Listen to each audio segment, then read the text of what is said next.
Halo semua, perkenalkan nama saya Adam Montolalu, NIM 18504-172.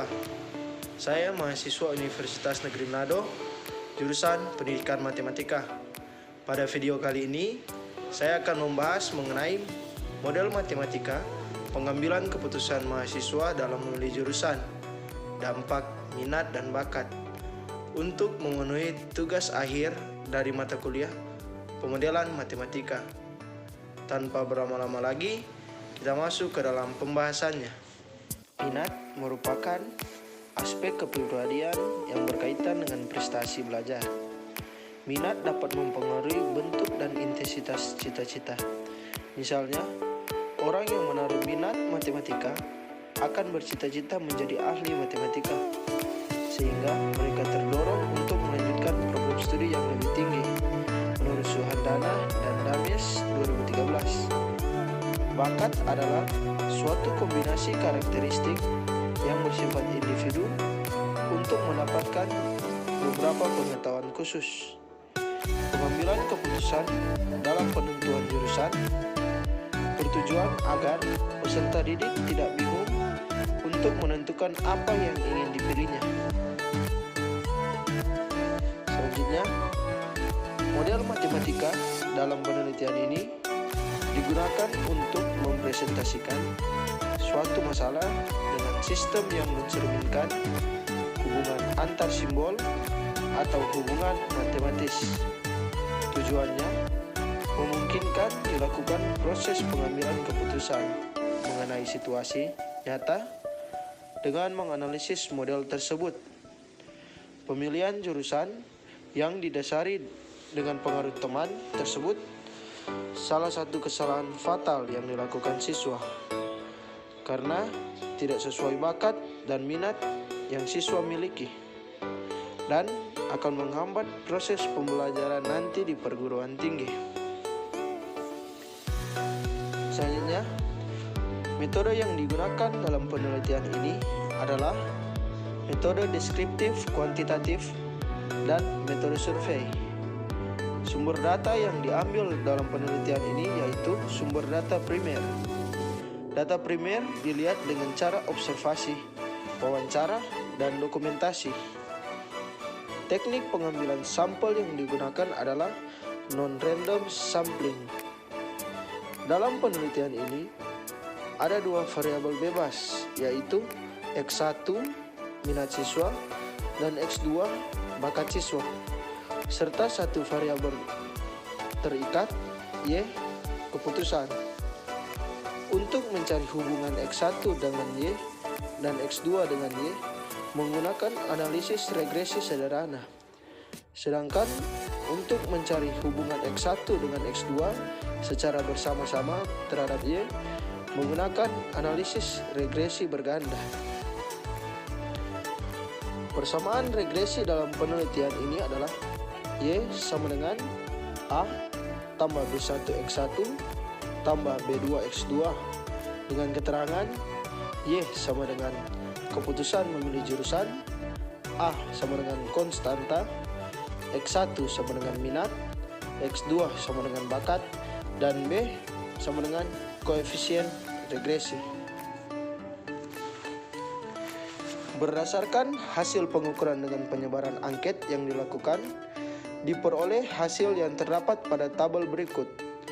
Min 67,62, median 66,25, modus 66,25, minimum 52,5, maksimum 85, jangkauan 32,5, SD 7,18, ragam 51,52.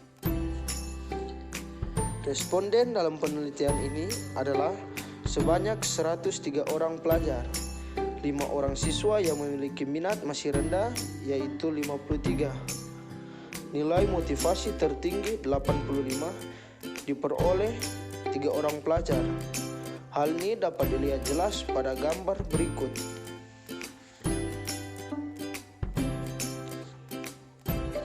Bakat sebagai suatu kombinasi karakteristik yang bersifat individu untuk mendapatkan beberapa pengetahuan khusus. Bakat merupakan bentuk kemampuan khusus yang diwarisi dari orang tua dan memungkinkan seseorang memperoleh keuntungan dari hasil pelatihannya sampai satu tingkat yang lebih tinggi.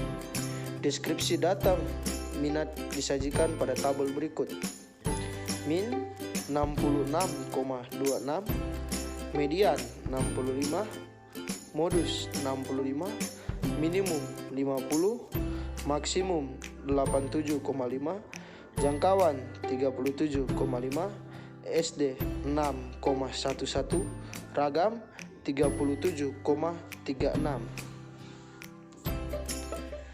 Responden dalam penelitian ini sebanyak 103 siswa. Satu orang siswa yang mendapat nilai bakat rendah yaitu 50.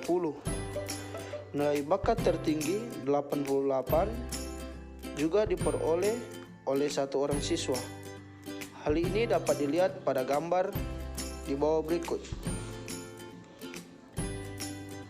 Selanjutnya, sistem pendukung keputusan dirancang untuk membantu pengambilan keputusan dalam memecahkan masalah yang sifatnya semi terstruktur ataupun tidak terstruktur.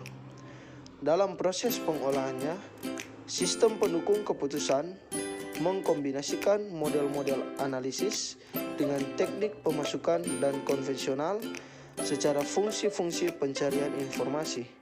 Berdasarkan yang diperoleh dari hasil penelitian, didapatkan hasil seperti pada tabel berikut.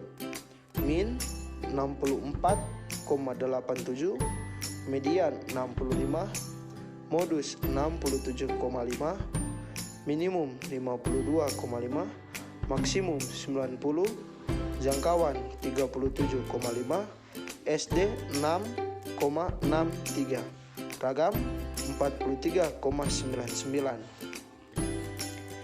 Responden dalam penelitian ini sebanyak 103 orang siswa. Satu orang siswa mendapat nilai keputusan memilih jurusan terendah yaitu 53. Nilai keputusan memilih jurusan tertinggi 90 diperoleh oleh satu orang siswa. Siswa paling banyak memperoleh nilai keputusan memilih jurusan 68 yaitu sebanyak 11 orang siswa. Hal ini dapat terlihat jelas pada gambar di bawah berikut. Selanjutnya, analisis hubungan antara minat terhadap keputusan memilih jurusan menggunakan korelasi produk. Momen diperoleh nilai signifikan sama dengan 0,000,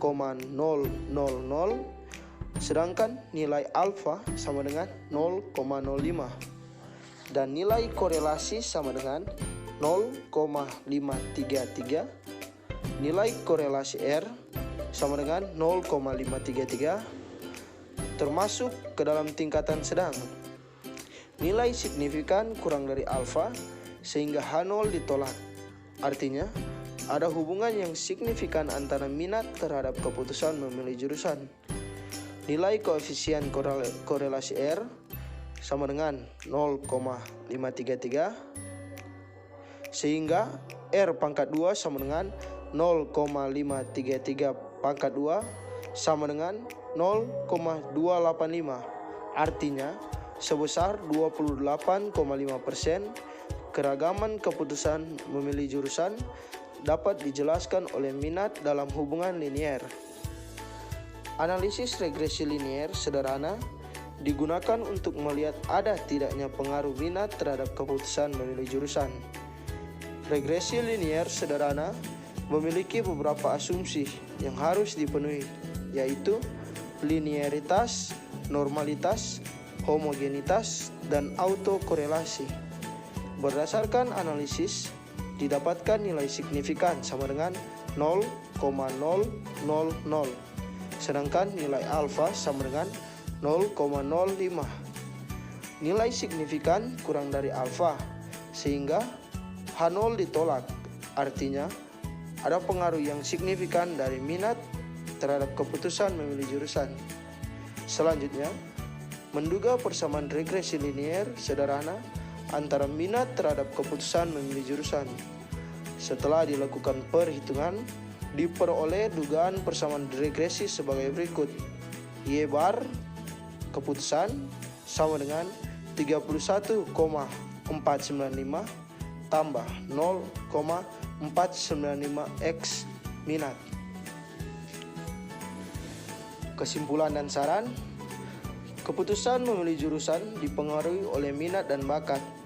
Dengan dukungan dari temuan variabel minat dan bakat secara bersamaan berpengaruh terhadap variabel keputusan memilih jurusan. Semakin meningkat motivasi dan minat, maka semakin meningkat prestasi belajar. Namun, jika semakin menurun minat dan bakat, maka semakin menurun pula keputusan memilih jurusan. Digambarkan dalam model matematika. Y bar keputusan sama dengan 16,444 tambah 0,422 X1 minat tambah 0,301 X2 bakat. Setiap peningkatan minat satu satuan, maka akan terjadi peningkatan keputusan sebesar 0,422, dan setiap peningkatan bakat satu satuan, maka akan terjadi peningkatan keputusan sebesar 0,301. Berdasarkan kesimpulan di atas, disarankan kepada siswa-siswi untuk dapat mengetahui bakat dan minat yang dimiliki. Diharapkan kepada orang tua agar memperhatikan bakat dan minat anak sehingga tidak memaksakan kehendak yang tidak sesuai bakat dan minat. Sekian presentasi dari saya. Semoga bermanfaat. Jangan lupa like, share, dan komen. Terima kasih. Shalom.